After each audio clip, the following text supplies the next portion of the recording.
Alright, so I got a question for you. Which of these two circles here is more shaded in? The one on the left or the one on the right? Now, if we just look at it, we could probably tell that it's the circle on the left-hand side, right? But what we can't answer just by looking at it is how much more shaded in is it? The problem here is that our circles are broken into a different number of pieces, and these pieces are different sizes. So what if there was a way that we could, somehow get these things to have the same amount of shading, but they're broken into the same number of pieces? Well, get ready for it, folks. Boom! Well, there you go. Same circles as before that had the same shading. We just broke them into the same number of pieces. And now we can tell exactly how much bigger the one on the left is than the one on the right. It's exactly 1 out of the 12 equal-sized pieces bigger.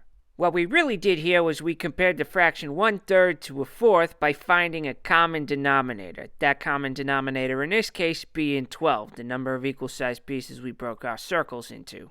And in case the title of this video didn't give it away, that's going to be the point of what we're doing here. How can we take fractions without these pictures here and find a common denominator? Keep watching to find out.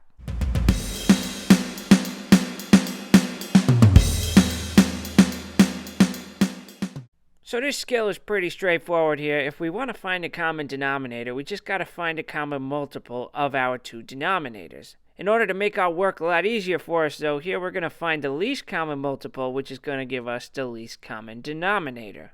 You want to convert the fractions like we're going to do in these examples over here? All you got to do is multiply the top and the bottom of each fraction by whatever it's going to take to turn that denominator into the least common multiple. It's going to make a lot more sense when we see it out, so just pay attention here, will you? Alright, so the directions want us to convert these two fractions here so that they got the same denominator. We want the same values for our fractions, we just want them to have the same number in the bottom.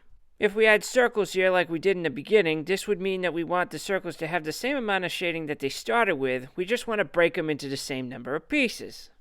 To do that, all we got to do is follow the directions from above, and that means finding the least common multiple of 3 and 4.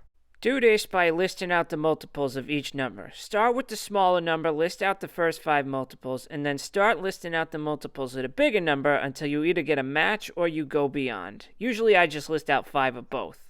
Here goes nothing. So the first 5 multiples of 3 are 3, then 6, then 9, then 12, and then 15. Do the same thing for 4. We're going to have 4, followed by 8, and then 12. And there's our match. We don't need to carry this on here. Our common denominator is going to be 12. Next step, we got to multiply the top and the bottom of each fraction by the number that's going to get us to the common denominator. As you can see here, 3 times 4 is 12. So I'm going to take my 2/3 and multiply the top and the bottom by 4. So 2 times 4 and 3 times 4. This gives me an equivalent fraction of 8 over 12. For 4, to get to my common denominator, I do 1, 2, and 3. So 4 times 3. This means I'm going to take my 1/4 here and multiply the top and the bottom both by 3. This is going to give me an equivalent fraction of 3/12.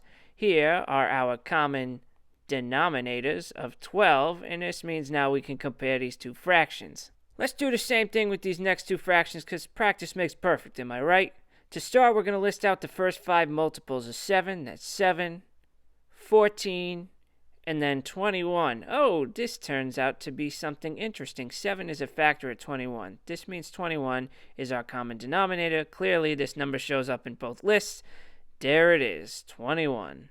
Same thing as before. 7 times 1, 2, 3 is going to give me 21. So I'm going to take the 2 and the 7 from my 2 sevenths and multiply them both by 3 to get my equivalent fractions. So 2 times 3, 7 times 3.